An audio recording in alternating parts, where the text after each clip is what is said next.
주여 치유하게 하소서, 그런 제목으로 두 번째 하나님의 말씀을 전하겠습니다.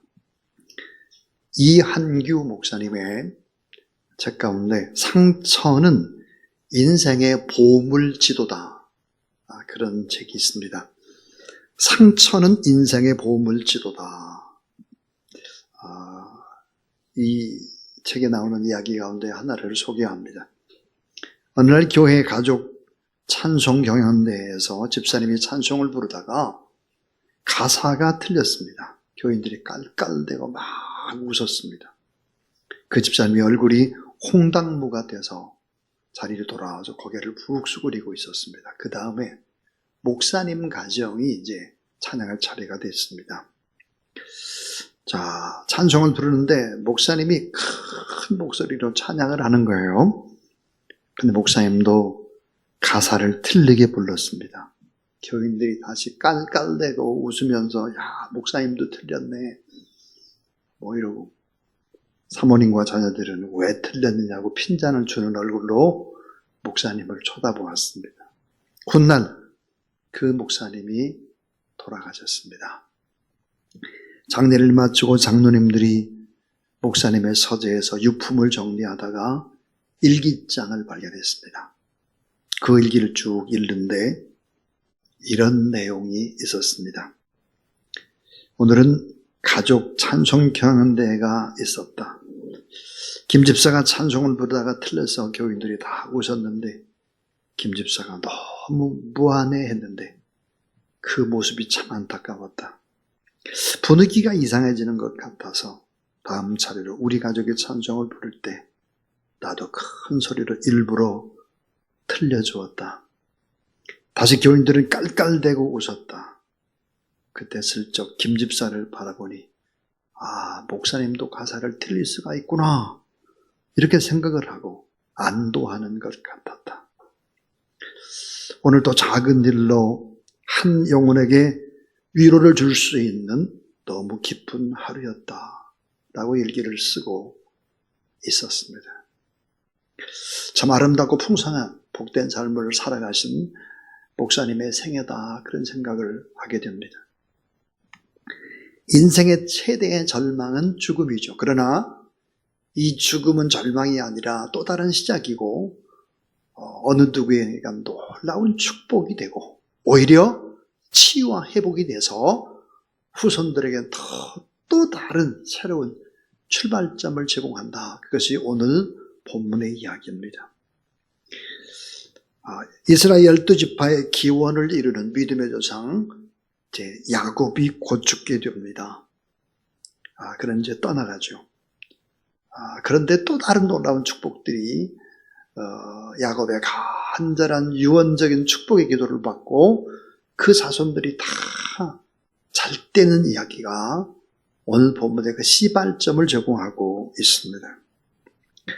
자, 마지막 죽음을 앞두고 자신의 인생을 문을 닫는 그때에 자기 아들들을 축복하는 장면은 감동입니다. 그는 죽음으로 인생의 막을 닫은 것이 결코 아니었습니다. 아들들을 통해서 새로운 미래를 열고 있습니다. 새 시대를 준비시키고 있는 축복입니다. 오늘 저는 유다의 축복의 내용과 요셉의 축복의 내용, 이 두 가지를 가지고 하나님의 말씀을 증거하려고 합니다. 자, 마지막 유언과 축복. 그것은 새로운 출발이고, 이 새로운 출발이 되기 위해서는 치유와 회복이 일어나야 되는 것이죠. 이 치유와 회복이 되니까 결국은 그 자손들이 다 복을 받고 잘 된다는 이야기. 서울대학의 교수였던 최재천 교수님이 인간과 동물의 가장 다른 점 하나가 있는데 그 다른 점 하나가 뭘까? 이게 정말 중요한 겁니다. 인간은 출발점을 들고 다니는 동물이다 그랬습니다. 인간은 출발점을 들고 다니는 동물이다. 모든 동물은 태어남과 동시에 원점에서 시작을 해야 되는데 인간은 많은 경험, 많은 지식, 많은 고통을 통해서 얻은 많은 깨달음과 치유와 회복이라는 축복을 가지고 언제나 새 출발을 할 수 있다 그랬습니다. 그래서 인간은 출발점을 들고 다니는 유일한 동물이다 그랬습니다. 자, 모세는 80세가 됐습니다. 자, 광야 생활의 모든 경험들, 실패라든지 이런 경험들이 다시 다 쌓여지게 됐을 때 그 경험을 가지고 다시 시작을 합니다. 위대한 하나님의 사람이 되죠. 야곱은 파란만장한 믿음의 삶을 살아냈습니다. 오늘 이제 마지막 간절한 야곱의 삶을 다 지켜본 자녀들, 12자녀의 이제 머리에 손을 얹고 기도를 합니다. 야곱이라는 아버지의 간절한 신앙과 연단과 마지막에 유언의 축복은 또 다른 자녀에게 있어서는 출발점이었습니다. 자, 오늘 점심 식사 지금 하고 나가지고 많이 노곤하고 졸릴 텐데 오늘 정말 저는 귀한 축복이라고 생각이 드는데 한번 조금 정신을 좀 차리고 이렇게 하나님의 말씀을 들으면 집중하면 참 좋겠습니다. 자, 오늘 첫 번째 축복입니다. 그것은 풍성한 기쁨과 승리의 축복입니다. 풍성한 기쁨과 승리의 축복이다. 창세기 49장 8절부터 12절에 보니까 야곱은 유다를 축복하면서 두 가지의 이미지를 사용합니다. 하나가 뭘까? 사자입니다. 사자. 하나는 사자인데 새끼사자, 숫사자, 암사자, 또 하나는 포도주입니다. 포도주. 사자는 뭘까요? 힘과 승리의 상징입니다. 한번 먹잇감을 움켜쥐면 결코 놓치지 않는 우리 주님은 어린 양이지만 이 땅에 다시 올 때는 사자로 오신다 그랬어요. 이 사자는 어때요? 한 번 선택한 하나님의 사람을 절대로 놓지 않고 끝까지 지키시고 보호하시고 승리의 길로 이끈다. 사자. 또 하나는 포도주입니다. 기쁨과 풍성함의 상징이죠. 자, 유다 지파는 사실은 찬송 지파죠. 맨 앞에 서서 11지파를 다 이끌고 가는 것입니다. 광야 생활 도중에. 여러분, 이 유다 지파, 이 찬양 지파의 대표적인 사람이 누굴까? 다윗입니다. 다윗. 또 누굴까? 예수 그리스도죠. 찬송 지파, 구원 지파, 예수 그리스도의 축복이 임한 지파죠. 자, 이 같은 놀라운 축복을 누가 받았는가? 유다가 받았습니다. 유다가. 여러분, 유다가 받았다는, 유다는 치유되고 회복되는 과정을 통해서 유다는 엄청난 복을 받았다는 거예요. 여러분, 유다는 누굴까요? 가장 처절하게 실패한 사람입니다. 상처가 너무 많은 사람입니다. 탕자 중에 탕자입니다. 썩어 문드러질 냄새나는 죄인입니다. 그는 그 중에 죄수 중에도 괴수와 같아요. 아버지의 집을 떠나서 이방 여인과 동침을 하게 되고 동생 요셉을 팔아치워냈는데도 아주 큰 목을 하게 되고 심지어는 며느리와의 관계를 맺습니다. 이런 엄청난 사람이죠. 철저한 실패의 사람이 누굴까? 유다입니다. 근데 하나님이 그를 부르시죠. 하나님의 사랑과 은혜를 맛보고 구원을 받습니다. 변화가 됩니다. 유다는 인간과 세상을 이해하는 폭넓은 하나님의 사람으로 바뀌게 됩니다. 그러니까 그는 하나님의 사랑으로 다시 출발하도록 빚어낸 하나님의 작품이다. 이렇게 말할 수밖에 없습니다. 유다의 삶은 뭘까요? 역전의 은혜죠. 역전. 가장 좋은 것으로 복 주시는 축복의 하나님. 풍성한 기쁨의 축복에 원한 축복, 승리의 축복, 역전의 축복. 그래서 유다를 바라보면서 아버지 야곱이 기도할 때 풍성한 기쁨과 승리의 축복을 빌었습니다. 이대로 살았습니다. 이대로. 자, 여러분, 이제 두 번째는 삶 전체가 치유되고 회복되어지는 축복입니다. 전인 치유가 일어났어요. 전인 치유. 유다, 정말 문제 많은 사람이라니까요. 전인 치유가 일어났고 놀라운 축복이 임했어요. 요셉도 마찬가지입니다. 요셉이 받은 축복은 이 구원의 축복 플러스가 있는데요. 그건 엄청난 축복입니다. 구원을 바탕으로 구원에서 파생된 많은 열매들이죠. 구원과 연결된 구체적이고 실제적인 축복입니다. 단순히 구원받아 죄에서 해방된 것이 아니라 구원받은 사람들은 정신적으로도 또 영적으로도 육체적으로도 강건하고 파생되는 열매들이 너무너무 많았다는 거죠. 자, 신앙의 핵심, 최고의 핵심이 뭘까? 삶 전체, 구원받은 사람 전체가 치유되고 회복된다고 하는 것이 신앙의 뭐예요? 핵심이에요. 다시 말하면 신앙의 핵심은 뭐예요? 따라하세요. 인격의 변화. 상한 감정에서 치유해서 그치는 게 아니에요. 육신의 연약함에 그치는 게 아니고 전인적인 치유가 일어난다 하는 거예요. 삶 전체가 인격이 바뀌는 거예요.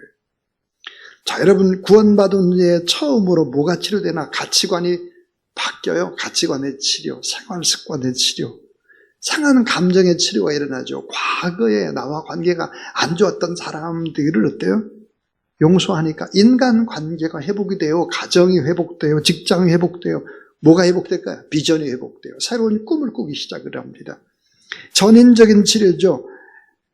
내 인생의 우주적인 치료가 일어나는 것입니다. 그러면서 동시에 서서히 부욕해 되고 풍성하게 될 뿐만 아니라 또 하나의 기적이 일어나는 게 뭘까요? 영향력입니다. 영향력. 자, 큰 인물이 되고 위대한 일을 하기 전에 정말로 중요한 것이 뭐야? 내면의 치유에서부터, 결국 나중에 가치관의 치유에서부터, 결국은 인격의 치유에서부터 일어나면서 영향력이 커지는 것입니다. 창세기 49장 22절 보니까 요셉은 무성한 가지, 곧 따라하세요. 샘 곁에 무성한 가지라. 그 가지가 담을 넘었도다. 예. 자, 이 무성한 가지라고 하는 이 부분을 공동 번역으로 보니까 열매가 주렁주렁 열린 가지다. 자, 열매와 관련된 예는 대표적인 성경, 신약 성경에 보니까 갈라디아서 5장 22절 23절입니다. 성령의 열매죠. 오직 성령의 열매는 사랑과 희락과 화평과 오래 참음과 자비와 양선과 충성과 온유와 절제. 자, 이런 것들이 점점점 맺혀진다 그랬는데 요셉의 삶을 보면 이 9가지의 성령의 열매가 그대로 다 맺혔다는 거예요. 여러분의 삶의 예수를 믿음으로 말미암아 가치관이 바뀌고 인격이 바뀌고 영향력이 바뀌어서 이런 9가지 열매가 다 풍성히 맺혀지게 되기를 주의 이름으로 축원합니다. 이거 맺혀야 돼. 자, 요셉을 가리켜서 후일에 애굽에 통치했던 바로는 하나님의 영이 감동된 사람, 그러니까 성령이 충만한 사람이었단 말이에요. 그러니까 이 야곱에게 있어서는 이 아들 요셉이 진짜 축복인데, 요셉 한번 생각해 보세요. 이 열매를 진짜 맺었나? 요셉은 아버지와 형제들을 향한 변함없는 사랑을 합니다. 사랑의 열매가 맺죠. 누구나 힘든 시간을 보내주지만 슬픔의 흔적이 없이 늘 기뻐하는 사랑, 거기다 희락의 열매를 맺죠.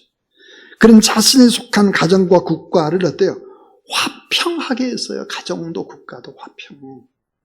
사랑, 희락, 화평이에요. 그 다음에 형제들이 투기와 감옥에서의 힘든 생활들을 어때요? 오래오래 견뎌내는, 오래오래 참아요. 한 국가의 통치자가 되어서 흉년을 지내는 동안에 인내하면서 곡식을 저장하고 또 자신을 죽이고자 했던 형들을 어때요? 용서하는 자비. 그들에게 양식을 제공하는 양선의 모습을 보입니다. 요셉은 아버지와 보디발 감옥의 간수장 그리고 바로에게 뭐예요? 충성의 열매. 버린 형들과 그의 도움만 받고 그를 잊어버린 관원에 대해서도 온유한 태도를 취하고 또한 형제들 앞에서 정을 억제하는 동시에 풍년의 시대에 곡식을 낭비하지 않고 저장해두는 사건을 통해서 그는 모든 것들을 절제할 수 있었다는 거예요. 그러니까 사랑, 희락, 화평, 오래 참은 자비, 양선, 충성, 온유, 절제, 이런 열매들을 다 맺었다는 거죠. 힘이 있어도 복수하지 않아요. 용서합니다. blessing, 축복의 산 증인이 된 거죠. 여러분에게 이런 인격의 변화, 이런 축복이 있게 되기를 주의 이름으로 축원합니다. 그 다음에 세 번째의 축복은 하늘의 축복과 원천의 축복입니다. 하늘의 축복. 지속되는 은혜의 축복을 얘기하고 있어요. 하늘의 축복은 비가 내리는 것이죠. 원천의 복은 뭐예요? 샘이 마르지 않는 것입니다. 자, 팔레스타인 지방에서 샘은 뭘까요? 생명입니다. 그것은 축복 그 자체죠. 요셉의 특징 뭘까? 그 뿌리가 하나님께 있는 축복. 그래서 지속성의 축복이죠. 처음에는 어려워도 따라와서 나중에는 더 잘 되는 축복. 자, 하나님의 방법대로 일하고 하나님의 방법대로 공부하고 하나님의 방법대로 사업하는 게 쉬워요? 어려워요? 쉬워요? 어려워요? 어떤 사람은 쉽다고 어떤 사람은 어렵대요. 하나님의 방법대로 일하고 하나님의 방법대로 공부하고 하나님의 방법대로 사업하는 게 어려울까? 쉬울까? 당연히 어렵죠. 하나님의 방법대로 공부하려고 생각해봐요. 하나님의 방법대로 사업한다고 생각을 해봐요. 주일은 쉬지요. 수요예배, 금요철야, 새벽기도, 지구모임, 애경사 참여, 송구영신예배, 신년예배, 교사, 성가대, 청소, 식사봉사, 주차관리, 각종 선교, 여름 선교학교, 11조 해주, 건축, 선교, 감사해주. 이 하나님의 방법대로 사업을 하면 어때요? 어려워. 장사해도 어려워. 공부해도 어렵다고. 직장 생활에도 어려워. 인간관계도 어려워. 선교, 봉사, 구제, 만사 형통이 아니라 참 어려울 때가 있지요. 사랑하는 여러분, 때로 예수를 믿는다는 것 때문에 왕따당하고 무시당하고 또 바보 취급받고 쫓겨받을 수도 있죠. 그러나 속지 말아야 돼요. 정말 속지 말아야 됩니다. 주님의 방법으로 우리가 차근차근 기초를 쌓아가면 놀라운 변화가 일어나요. 놀라운 변화. 고생스럽지 않은 성실하고 근면하게 살아가고 처음엔 어렵지만 본 궤도에 딱 올라서게 되면 아무도 건드릴 수가 없게 되죠. 한 번 중심을 잡고 가면 그를 상대할 사람이 없어요. 모든 사람이 놀라면서 그를 인정하게 되죠. 그를 부러워하게 됩니다. 쉽게 넘어지지 않아요. 교만하지 않습니다. 자, 왜 그럴까요? 치료되고 회복됐기 때문에 그 기초와 과정이 어때요? 탄탄해요. 왜 그럴까? 야곱의 전능자의 하나님의 손이 함께하고 반석 대신 목자의 손이 우리를 붙잡고 있기 때문인 줄로 믿으시기 바랍니다. 창세기 49장 25절 내 아버지 하나님께로 말미암나니 그가 너를 도우실 것이요. 따라하세요. 그가 너를 도우실 것이요. 전능자로 말미암나니 그가 내게 복을 주실 것이라. 위로 하늘의 복, 아래로 깊은 샘의 복, 젖 먹이는 자의 복, 태의 복이로다 그랬어요. 자, 요셉이 여러분 처음에는 어려웠죠. 팔리고 감옥 가고 막 이랬지만 이게 한번 강해지니까 아무도 그를 건드릴 수가 없어요. 자, 바로도 그를 건드릴 수가 없습니다. 다니엘을 보세요. 본 궤도에 올라가니까 어때요? 왕도 함부로 건드릴 수가 없어요. 느부갓네살 왕도 안 되고 다리오 왕도 안 돼요. 건드리지 못합니다. 야곱은 시간이 가면서 알았습니다. 참 내 삶과 상관없이 하나님이 복을 주시는구나 하는 걸 알았어요. 정말 내가 방향만 하나님 앞에 두니까 모든 삶 자체가 다 복이었다는 거예요. 자, 모든 것을 다 잃고 하란으로 쫓겨나갈 때도 복을 약속하셨죠. 하란에서 14년 무보수로 일할 때도 하나님이 복 주셨어요. 외삼촌 라반의 집에서 도망칠 때도 하나님이 복을 주셨어요. 위기와 어려움에 반복될 때도 복을 주셨어요. 라반, 하나님이 이렇게 말씀해요. 라반, 너 야곱을 건드리면 너 죽여버리겠어. 함부로 못해요. 여러분, 주님을 믿고 기도하고 예배하는 사람을 함부로 하다가는 큰일 나는 거죠. 함부로 할 수 없어요. 본 궤도에 오르면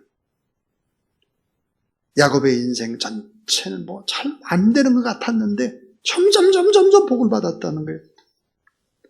그래서 여러분, 마지막 네 번째는 어떤 축복이 임할까? 따라하죠. 큰 산 같은 영향력 있는 축복. 자, 큰 산맥 같아요. 영향력이 있어요. 많은 사람을 품을 수 있습니다. 많은 사람. 창세기 49장 26절, 내 아버지의 축복이 내 선조의 축복보다 나아서 영원한 산이 한없음같이 이 축복이 요셉의 머리로 돌아오며 그 형제들 중 뛰어난 자의 정수리로 돌아오리라 그랬습니다. 영원한 산이 한없음같이 수많은 봉우리, 이 새 번역에는 이렇게 되어 있어요. 수많은 봉우리가 있는 산처럼 큰 산 같은 축복, 봉우리도 높고 골짜기 깊어서 그 안에 많은 것을 품을 수 있는 복. 여러분에게 이런 복이 있게 되길 주의 이름으로 축원합니다. 여러분, 큰 기업체 하나가 생기면 일자리가 만들어지죠. 자동차에서 하나가 생기면 수많은 하청업체들이 생겨나죠. 만약 큰 기업이 부도가 나면 산 하나가 묻어지는 산사태 같은 일들이 발생하고 마는 것이죠. 직장은 곧 생명줄과도 같은 것입니다. 뛰어나고 탁월한 한 사람, 한 기업과 한 학교, 요셉처럼 깊은 골짜기, 음침한 사망의 골짜기에서 가장 높은 산 봉우리까지 올라간 거대한 산, 큰 산, 이 큰 산맥 같은 믿음의 한 사람, 이 한 사람이 있다고 하는 것은 이건 놀라운 축복인데, 큰 산 같은 영향력이 있는 축복을 하나님께서 베풀어 주시겠다. 여러분, 이게 하나님을 믿는 사람들에 대한 하나님의 놀라운 복이에요. 하나님 앞에 내가 연약하며 못난 줄 알며 부족함 투성임을 아는 자 결코 망하지 않습니다. 반대로 조금 잘 된다고 득세하는 줄 알고 눈이 나오고 배가 나오고 거만하게 무시하는 사람들의 셈은 얼마 가지 못해도 그 셈이 바닥이 드러납니다. 바닥. 그래서 하나님은 하나님의 사랑하는 우리들에게 요구하는 것이 있죠. 뭐예요? 한없이 낮아지라는 거예요. 한없이 낮아지라. 자, 하나님께서는 한없이 낮아질 수 있는 방법을 저와 여러분에게 하나씩은 다 주셨습니다.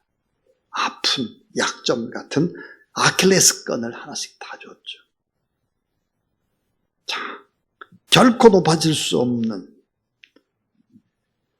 하나씩 그런 증거들을 가지고 있습니다. 자, 내가 조금 좀 교만해지려고 하면, 예를 들어서 학벌 이야기가 나오면 기가 죽는 사람이 있어요.